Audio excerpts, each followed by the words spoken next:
ねえ、あさちゃん、あの魚屋さんも後継者いなくて辞めちゃうんだって。そうなんだ。後継者不足は深刻だね。こうやって姉妹で跡取りしてる私たちはレアなのかもね。しかもさ、一次産業の現場だと魚が取れないとか、今資源の問題もあってなかなかね、後継者がないみたいだね。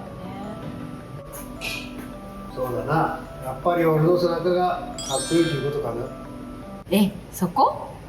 でもそんな水産現場でも未来のために挑戦している小さな町があるんです。愛情を込めて目利きの魔法全国へ届ける魚お魚さんに感謝をして今日は何の日かなかなかな。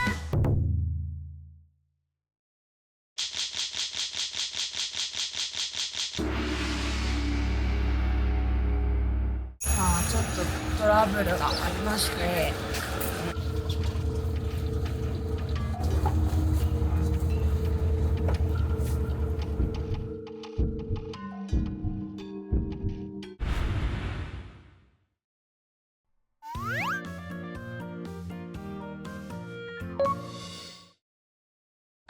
おはようございます。魚屋の森です。さあ今日は何の日かなということで、本日は鹿児島県ここ東町にやってまいりました。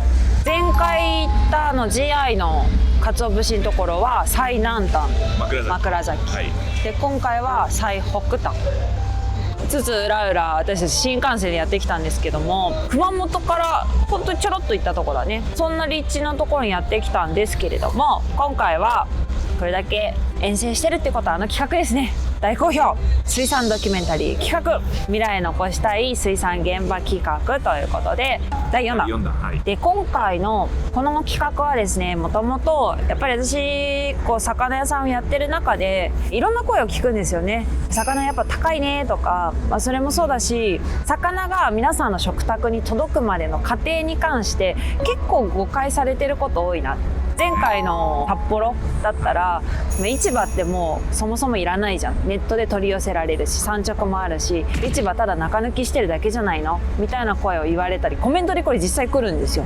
でなんかそんなところを映すなみたいなこと言われたりとか、最近多いのだと養殖の魚は危ないから食べるなとかで、私紹介すると結構 DM とかでも多分養殖嫌いな方とかからすごい養殖に対する反論みたいなのが来たりするんですけどそれを読んでてもやっぱり好き嫌いはね個人の自由だと思うんだけれども、実際その現場のことっていうのがあんまりにも見えてなさすぎて誤解を受けちゃったり理解されてないシーンがすごく多いなっていうのがめちゃめちゃ悔しいんですよ。私たちが魚を売るには皆さん食べていただくっていうのがすごい必要なんだけど、その届くまでの過程に取る人がいて、運ぶ人がいて、加工する人なんかがいて、で市場で物流させる人がいて、そういう方たちの努力があって皆さんお魚食べてるんで、そこをもっともっと伝えたいなっていうふうに思って始まったのがこの水産ドキュメンタリー企画でございます。ということで今日のテーマはこちら。水産現場によくある人手不足をある形で解決している町があるらしい。水産って結構人材不足が課題なんですけど、この課題に対して町全体でとある取り組みをして日本一クラスの生産量を誇るブリを出荷している場所がここなんですよ。すごくない？しかも人口なんと1万人以下、めちゃめちゃちっちゃな町、そんな場所にですね、水産ドキュメンタリー初のゲストをお迎えしてやっていきたいと思います。ということでどうぞ。ゲストです。いつもさこうやって入ってきてゲストですってのは何そういう入りなんかそれが皆さんねやりとる方にはあこいつかというのとおーというのと2つあると思うんで、そっちのおーの方の期どうでした？待に応えてコメントで教えてください。社長待ってました。来ましたね。はい、来ましたね。大丈夫ですか？君ドキュメンタリーですよ。もう君相手の話を聞くということで今日は。いやその相手の話を聞くから無縁の男森隆、果たして人の話を聞けるのか。ドキュメンタリーは人の今までの生き様だとかね、今後のことをいかに一軸残さずに我々が伝えていくかという。そういうことです。あなたが主役でもない、私が主役でもない、主役はその現場の物語。今日のね水産業界人手が今足りない、はい、それがあることによって人がすごく恵まれた状況で今仕事をしているという。結局何なんですかね。それは現場にあるんです、答えは。俺もちょっと聞きたいな、それはね。でしょう、人手不足困ってますからね、ワイら。俺も聞きたいな。だからまあ聞かなきゃダメだな。聞くことに答えがある、学びがある、まあ、そんな企画にしてまいりましょう。だからこれね、オープニング今水揚げ見てきて戻ってきてから撮っております、はい、ということで、はい、戻りたいです。時間、はい、悪夢の朝へ戻りましょう。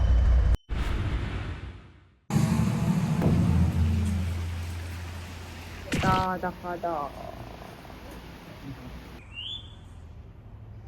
今から撮影です。ただ社長が起きてこない。待ち合わせ1分前ですけど大丈夫かな。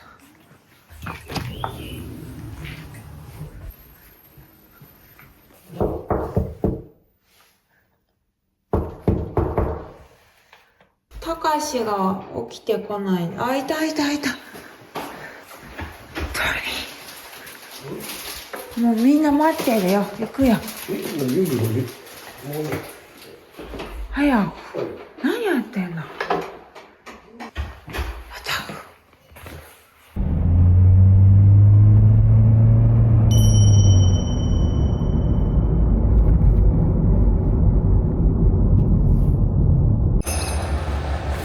ちょっとトラブルがありまして、船が出ちゃいましたので、別船で追いかけることになりました。今日の本人は優雅に乗っております。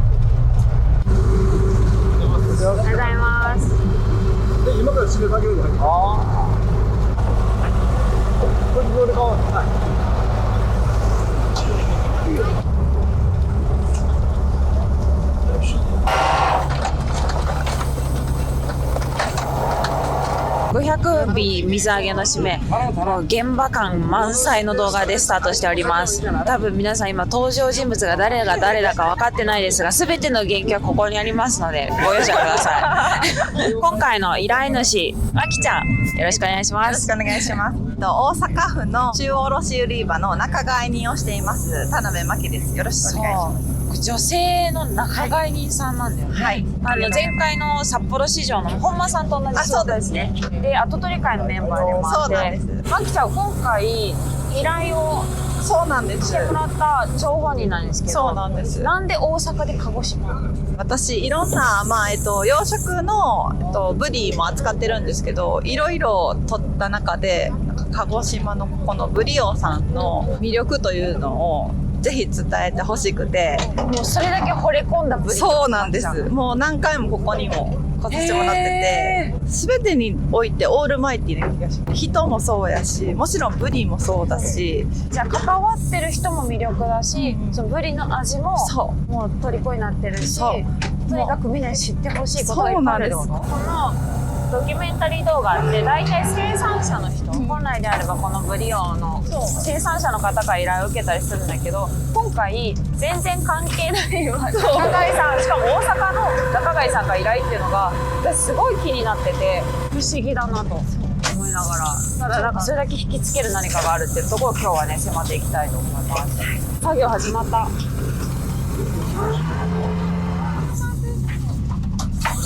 わあ何これ、なんかやっぱり場所が変わればいろんな機会があるね。葉の形状が一番締まって一番血が抜ける形状に設計されて、すごい。生産者これでこうです。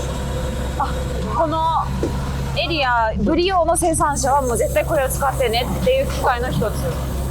おお、すごい。生産者ばらつきが出ちゃう。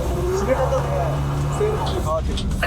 なるほど。一番大事だと思います。だからすごい不思議だったんですよ。いろんなところでこれだけ大量に生産してるのに品質一定にできるのかなってめちゃめちゃ興味あります。あとは餌の統一と餌の統一と締め方の統一。漁業で定められた基準があるんですけど、ブリオのためにそれに沿って生産する。それから外れるとブリオじゃなくなる。なるほど。もう結局マニュアルみたいなものですか。で、あとはこの締め方、このあとこに氷水張ってああ、落ちててる。氷締あれめしてで徹底的に冷やし込み。おー、すごい量だ。すごい。鮮度管理がすごいですね。要はスピードが速いね。スピードがだからね。早っ。てか人数すごい。ブリオって生産者が100人いるんですよ。100人いて、その100人が7、8人のグループを作るんですよ。はいはいはい。で、出荷とかいろんな作業があるときはグループで協力して、あそこのとこ今日あれするよって言ったらみんなで集まってやる。そうです。ここ見て分かると若い子が結構おいおい。高齢者の前息子さんとか皆100さん人のね。生産者の方の平均年齢って出したりします今そうですね。今世代交代してもう40代ぐらいにあ、本当ですか。なってきて、おお、素晴らしい。もう若い子は30代。あ、本当ですか。でもう子供の頃から身近にあるので生活の一部です。ここの東町って1万人もいないんですよね、この町自体はね。町自体いない。ちっちゃな町で。で、日本一クラスのブリの生産。そうですね。まあ大体200万尾以上年間出荷してますね。これが大体全国の養殖のブリの1割以上。ブリオだけでしょ。素晴らしい。すごっ。これ今若い子たちが多いと言うけど、勤務時間とかそういうのはどうなんですか？はもうその出荷に合わせてとか、まあ普段出荷ない時はまあ餌やりとか。本当1週間で見ると毎日こう水揚げするわけではないんでしょ？ではないです。まあそこそこに変わる。生産者で回していくので。本当グループってそう小学校のなんかグループ作ってみたいな感じで作るのか、それともなんか漁協さんがこう決めるのか、どういうふうに？それはもともと古くからあ、もうじゃあそうだよね。どうぞ好きなグループでやってくださいって。ですね。もともとは網本さんが親方でそういうグループになったっていうのを聞いたことです。じゃあもともとあるベースをもとにこう漁協さんがグルーピング化とかいうかみんなでやっていこうぜっていうので集めてきた生産者がそれぞれね。固まってですね、やっていこうということで生産者同士がそう固まってですね。すごいね、町全体でブリを育ててる。そうですね。行政の協力とかもあってですね、ふるさと納税とかはいはい。町と組んで、いろんなことやってます。あとはブリ奨学金っていうので、ブリ奨学金？町が奨学金を出すんですけど、町に戻ってきて町で働けばなるほど。返済しなくていいっていう。すごい。まあ大学行こうかどこ行こうがお金出してあげるよと、その代わり約束として戻ってこいと。出世魚だけにつけたんですね。ああ、そうか。最初ハマチかなんかで。ハマチかアブか。アブ奨学金ってやつで。無理になって戻ってこいと。面白いねそれ。いけすはこのサイズがいっぱいあるってことだもんね。2170代。 2170台。え？ブリだらけだわ。ブリだらけだね。チームあれね。2、3チームぐらい。販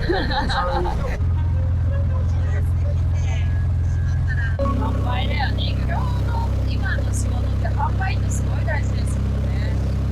全生産者200万尾の魚を売らないといけないという使命。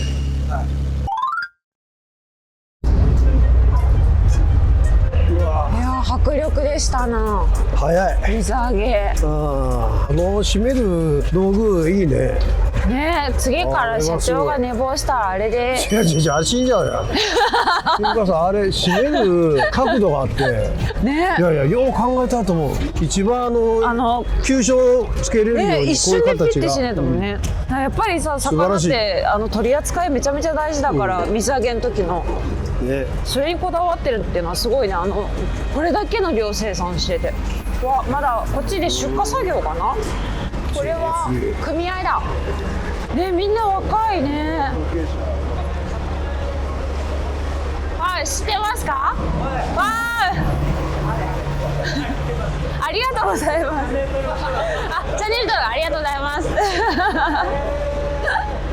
チャンネル登録してくれてる。お兄さんって何歳ですか？この若いお兄さん。はい。20？27？あ、お兄さん何歳ですか？すっごい仲良し。若っ。この中で最年少の方は誰ですか？あ、こっち。本当はキャップがちょっと若い。若い方からベテランさんまで。養殖って割と若い子多いけど、それでも若い方が多い。あ、未来があるな。素晴らしいな。楽しそうだし。出荷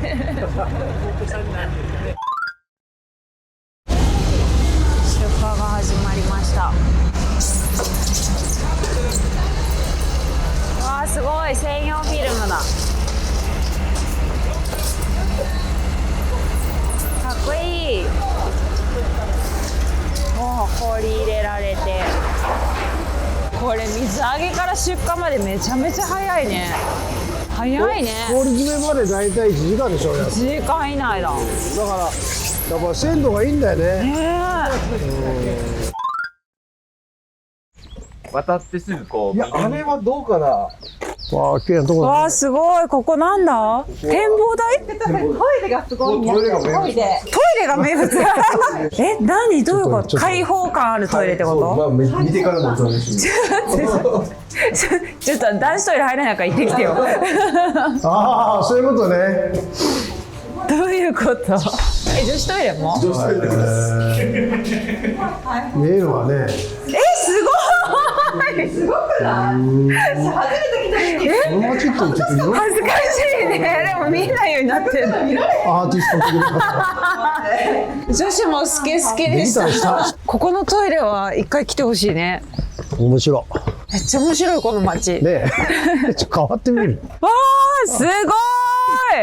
うわあ、これはいいね。すごい。あれ全部ブリのいけす？いや、タイもあるんですけど、タイとシマアジと。シマアジもやってるんですか？タイも？これが2100？ 70台は許可があるんですけど。2170台のいけすがあるブリの。で、実際使ってるのは7割ぐらいしか使ってないんです。だからまだあ、そうなんだ。まだ増やせる。潮の流れがものすごい速いんですよ。こう見えて。ああ、だからもう水の循環がすごくいいってことか。結局この長島町ってなんでブリの養殖が栄えたかっていうと、この環境が大きいんですかね。環境は大きいと思います。やっぱり内海で穏やかだからっていうとこと潮の流れがある程度あって養殖に向いてる。そうですね。まあ年間水温も20度ぐらい。あ、そう安定してるんですね。あとは配合飼料にほぼほぼ切り替えてる。ああ、それも違う、ね。環境に。ああ、なるほど。配合飼料の方が環境にいいんですか？環境に優しく設計。生餌はどうしても、設計ができるもんね、餌は。食べ残しがあったりとかして。そうだね。潮の流れですね。この速い潮の流れで育ってるんで、ああ、身の締まり。大きく影響するみたいです。ああ、なるほど。身が締まるもんね。私これすごく感じてるのは、現場見ると今もう作るだけの仕事ってなくなってて、やっぱりどうやって売るかまでを考えて作られてる生産者の方すごい増えてるじゃないですか。やっぱここも同じような生産者の方が多いですか？そうですね。まあ生産者が直接そこの販売までっていうのはちょっとあれなんですけど、そこを漁協が、まあ私たち JFA が販売会社がどうやって売っていくか、まあ200万尾以上売り切るためには、やっぱりこういうこともしないといけないよっていうのを生産者に落とし込む。はい。そうすると生産者の方もやっぱり売るを頭に入れて、こういうタイミングでも出荷しようっていうことに納得してくださる。すっごい大事ですね、漁協さんの仕事。はい、めちゃめちゃキーになってますね、ブリ用の。ただ売るだけじゃなくて、やっぱりこの産地の取り組みとか、伝えてもらえるために直接こうやって仲卸さんとかスーパーさんにアプローチをかけてるっていうところです。結構見に来られるんですか？その魚屋さんは結構見に来られる。来ますね。はい、全国から。それはもう積極的に受け入れてる。そうですね。やっぱり東町漁協のブリオがどうやって生産されてるとか、どういう取り組みをしてるとか、そこをやっぱり理解してもらった上で、長い付き合いで、取り組んでいただきたいという思いで全て対応します。宮崎さんめちゃめちゃさっきからそのどういう思い出とかこだわりっていう部分を言ってらっしゃるんですけど、はい、具体的にブリオのこだわりとか他との差別化できることっていうと何が違うんですか？周年出荷、一年中出荷するっていうのと、あとはこの生産量を守る、あとはその漁協が管理して、種苗の導入から販売まで一貫生産でやってるところがこだわり。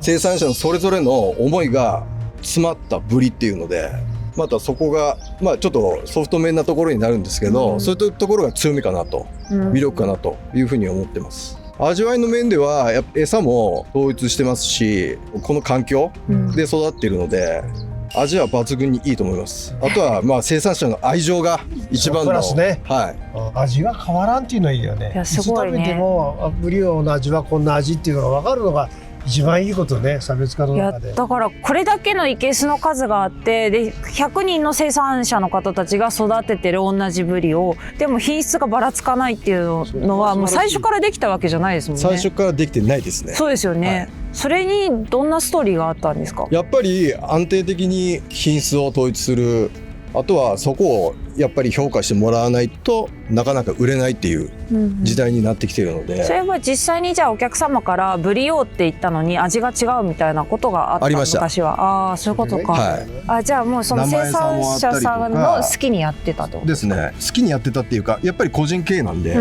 やっぱり効率のいい経営に向けた生産やってたと思うんですけど、それでやっぱりブランド化がなかなかブリオとしての評価がなかなかつかないと、5年ぐらい前から餌の統一っていうところで、生産者も最近なんだ、はい、そこに理解してもらって、統一化に図れたっていうのが、そこからはやっぱり直接スーパーさんにアプローチかけても、当時は一番に並んでる、毎日ちょっとバラバラな魚っていう評価あったんですけど、そこが全然違ったねっていう、変わったねっていう評価はもらってます。本当のブランドになったんですね。そうですね。漁協さんだとやっぱり水揚げされた魚を市場に流すっていうのがこう仕事のイメージなんですけど、今回この東町では市場流通以上の売り方をしていこう。そうですね。っていうところに取り組まれたんですね。そうですね。やっぱり生産者の今後の経営を継続できるように、そのためにどうやっていくかと、その中で売りをこう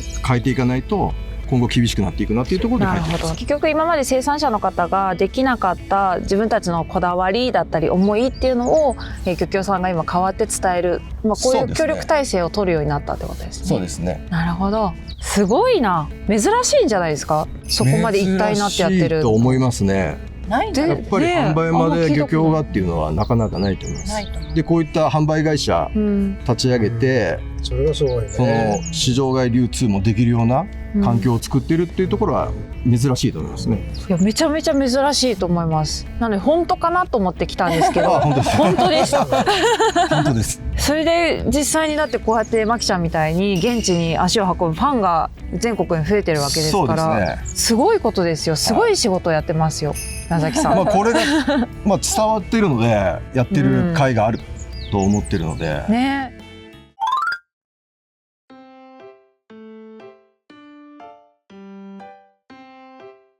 ブリカツはいいな。すごい。漁港飯だ。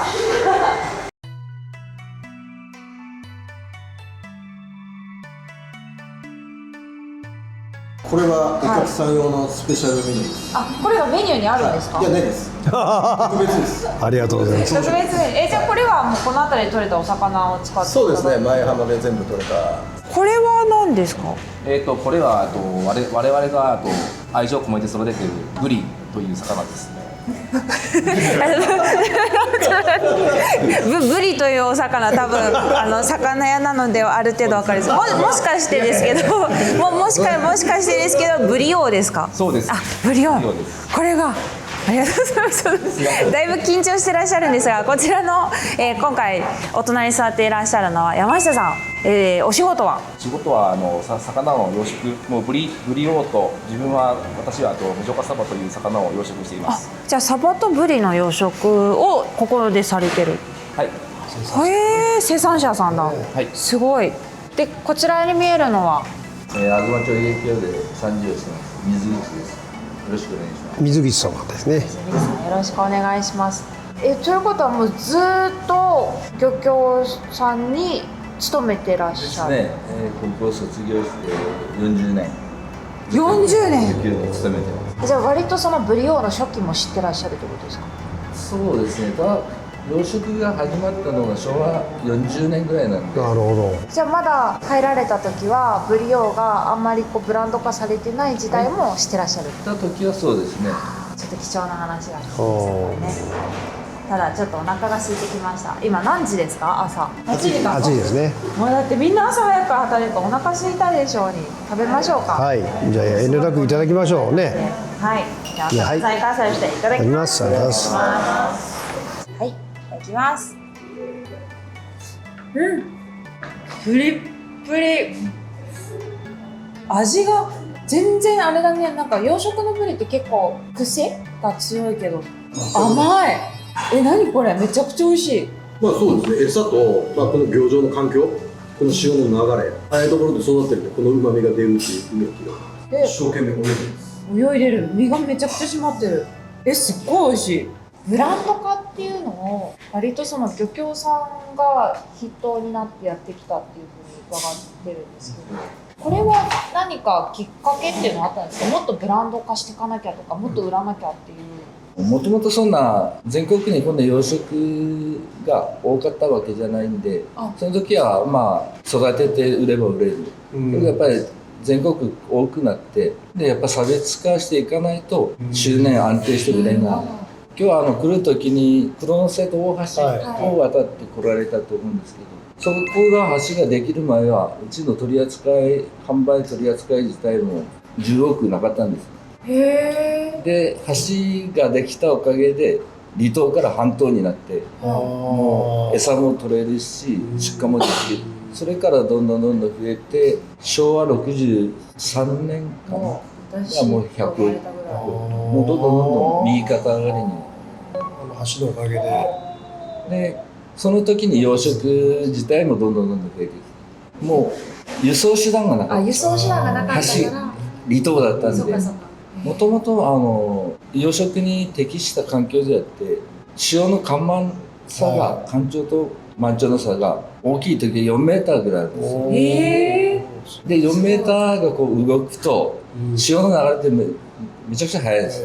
その中で育ってるんで身も締まって美味しい魚ができる。私が聞きたいのは、家族経営の方たちがもう今こう100人以上でやってるっていうので、数すごい多いじゃないですか。なんでここまで増えたのかなって思って。もともとですね、巻き網っつってが主力だったんですよ。で親方がいて、お方がこう7、8人いて、そこで巻き網で取った餌を養殖の使っていた。1形態は大きくないけど小さい形態がいくつもできて、それぞれ魚いっぱい取れましたね。今はどうですか？少ないですね。そうなんだ。天然の魚は減ってます。今東町単体でいうと天然と養殖はどっちが出荷量ですか？うちの水揚げ量の 85% ぐらいが養殖ブリです。はい、85% がブリ。すごい変わりましたね。本当ブリの町だね。年間出荷量でいうと12000トン今は1万ぐらいですね。1万トン今はそうですぐらい。これって日本でいうとどのクラスなんですか？生産量で言えば多分漁協単位で言ったら多分日本で一番大きい。なるほどね。漁協単位で日本一なんだ、やっぱり。うわー、すごい。これ今見てる方、私たちずっと漁協って言ってるんですけど、漁協って一体何なのっていうのをちょっと分かんない方もいると思うので、漁協を説明できる人いますか？あ、3時、さすが。昭和24年ぐらいに水教法ってやって、そこが変わって漁業協同組合ができてきたんですけど、漁業者組合員が必要なものを提供する。漁協燃料とか資材とか。年がこう移り変わってきて、やっぱり魚も取れなくなって、漁業者が必要なもの、やってもらいたい事業、っていうのをやっぱ変わってきてる、そこを考えて変えてきてるか変えてきてないかっていうのは大きい。そこでその同じ漁業協同組合でやってもその地区の存在意義っていうのはもう全然変わってる。本当そうですよね。だから漁協さんって基本的にはその漁業者のサポートだったりとか、必要なもの、もちろん漁業権の管理とかもされてますよね。本当に必要なものなんですけど、その中で今いろんな問題、水産の現場の課題が様々出てきてる。で、例えば人材不足とかもそうですよね。で、今日見てるといろんなチーム組んでグループになってやってるとか、でメーカーの方も入ってやってるとか、そういうなんか協力体制、つなぎ役みたいなのをされてるのかなと思ったり、もう本当に今までの既存の役割にとらわれず、東町の漁協さんっていうのはもう必要なものをとにかく提供していこうっていう体制でやられてきた。結構漁協さんっていうのはあんまり理解されてなくて、その本当に必要なのかっていう方がやっぱり一部いるんですよ。でそこに対して、私はこの東町の漁協さんの取り組み見ててすごい意味があるなっていうふうに思ったんです。各漁協がどういうふうにしてるかっていうのはよくわからないですけど、例えば販売であってもやっぱり独自の販売のルートをしっかり作っていく。養殖したんで餌とかは一括仕入れしてどこよりも安く供給する。で、そういう体制を作ってくるかですよね。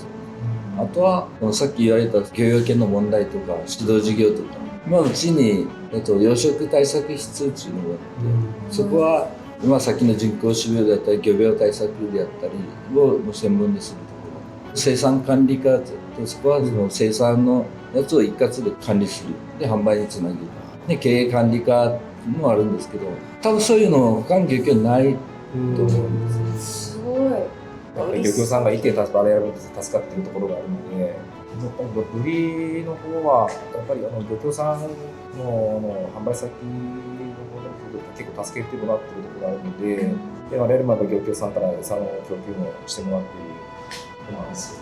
餌の供給は大きいですね。だって魚取れなくなってきてるから、生餌でっていうのは難しいでしょうし、原油の方も結構上がってきてるので、やっぱり生餌の方も結構莫大な値上がりをしてると思います。確かに。ちなみに漁価、ブリの値段っていうのは始められた時から上がってきてますか？だいぶ上がりましたね。私たちも現場でマキちゃんも感じてるところだと思うんですけど、見てる方の中では魚の値段が上がったから私たちが誰かが儲けてるんだろうっていうふうにおっしゃる方がやっぱ一部いらっしゃるんですよ。でもなんかこれってやっぱ違うよね。全然違うよね。魚の値段が上がってるのはやっぱりその燃料だったりとか、魚取れなくなってたりだったりとか、本当に現場を見ないと分かんないことっていうのが非常に大きくあって、魚高くしたから儲かってるっていうのはもうなんかあんまり短絡的。ブリの値段が今上がって高く売れるようになったから儲かってるでしょって話では決してないっていうのはまず理解してほしい。我々も苦労してやっぱ育ててるところがあるので、うちだったら赤潮の対策も高い対策もこれ出たらどうなるんですか？赤潮対策を講じてますね。いろいろとやっぱり漁協さんの方が赤潮の調査も行かれてて、でその情報を聞いて我々もその赤潮に対した対策、生簀の移動であったり、避難したり、生簀の深さを深くするとかいう対策もやって。それ今まで過去に赤潮の被害に遭ったことあられますか？はい、少しありますね。それは起こるとどうなるんですか？ブリの出荷自体は。平成21年、22年に大きな赤潮が発生して被害を受けたんですけど、その時に2年で50億ぐらいの被害が出て。50億？ほぼ壊滅ですよね。ほぼ死んじゃう。ブリが死んじゃったってことですか？全部？全部死んだってことはもう一回一から育て直さないといけない。一から育て直さないといけないけど、入れてからお金にするまではもう2年かかるんですよ。そうですよね。すごい4年間だよね。映画養殖業がちょっと怖いとこですよね。その時は、漁協も生産者も一緒になって耐える年に。資金的なこともありますもんね、一番大きい。そうですよね。ランニングの収入がなくなっちゃいますもんね。ですね。あそこにこう、漁協も一生懸命やったけど、町の支援があったり、県の支援があったり、国の支援があったりして、それでやっぱり復活してきた。なんかあと伝えたいことありますか？さっき言った生産管理課ってあって、業者がタブレットを持ってて、それに給仕した餌の種類とか量であったりを入力して、それをデータを一括でうちのサーバーで取ってて、だからそれで魚体も測るんですよ、カメラ入れて。だから今の時期にもう何キロの魚がどのくらい出荷できる魚がいるっていうのを1年間ずっと見ていく。データ管理をして均一化していく。あとはその生産者別で生育が違うので、やはり課題は効率のいい生産、でそこでデータが取ってそれで元に効率のいい生産を目指すっていうことですね、全体で。本当に商業としてすごく仕組み化してるんですね。ついてこうが必死だよね、逆にね。いろんなことを提案されてやらなきゃいけないんで。中にはやっぱりそのタブレットちょっと苦手っていう人もいるんですけど、そこはうちの漁協で生産管理課っていうところでサポートしてます。一体となってるこの東町、ちょっと今日は見れてよかったです。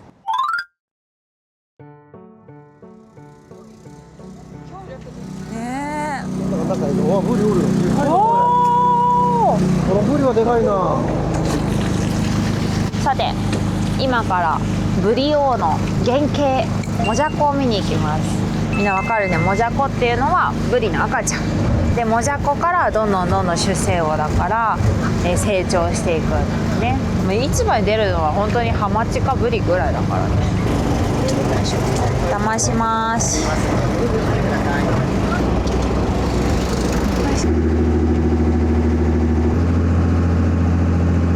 到着。はい。子供？あ、かわいい。本当に家族なんだ。そうです。今日奥さんと。素敵な家族が待ってる。こんにちは。わ、すごい。めちゃめちゃいっぱいいる赤ちゃんが。わ、めっちゃ可愛い。なんか可愛いものがいっぱいあるぞ、ここ。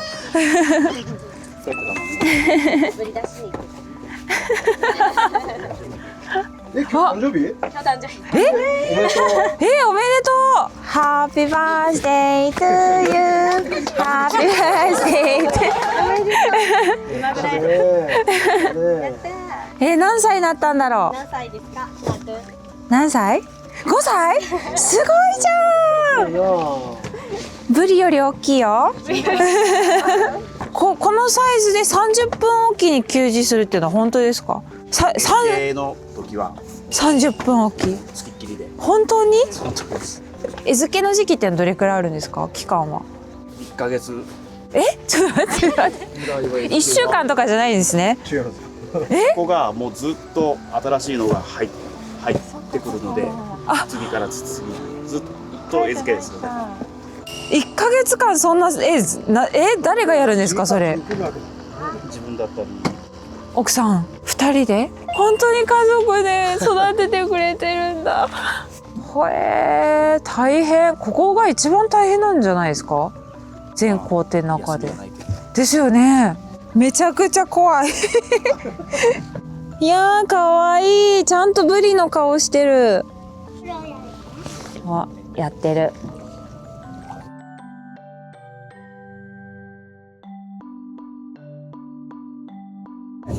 あ、すごい。元気だねこの子。どうやってやるか教えてさ。なるほどなるほど。ちょっとずつだね。これくらいでいい？ OK。せーの、よいしょ。わ、すごい食べた。かわいい。じゃあ皆さんこのもじゃこのお世話はもう家族でやられてるとこ多いんですか？この東町だと。家族でやってて、さらにその家族がみんな協力し合って、だからお休み取る時とかどうするんですか？お二人で旅行家族で行こうみたいになった時。行けないか。今の時期はもう多分無理。あ、そっか。調整して1日休んだり。あ、なるほどなるほど。とかそのグループの方に見ていただいたりとかもできるんですか？餌なんかはもう自分たちなんですけど。あ、そっかそっか。へえ。1日2日ぐらいしか休めないのか、逆に言うと。大変。でそこを狙って家族旅行だね。ね。じゃあまたな。仕事見せて。デビューしてくれな。ありがとうございました。ありがとうございます。バイバイ、かなたくん。バイバイ。タッチ。もう後継者がいた。あ、バイバイ。バイバイ。かなたくん、バイバイ。バイバイ。お父さんにさ、顔がそっくり。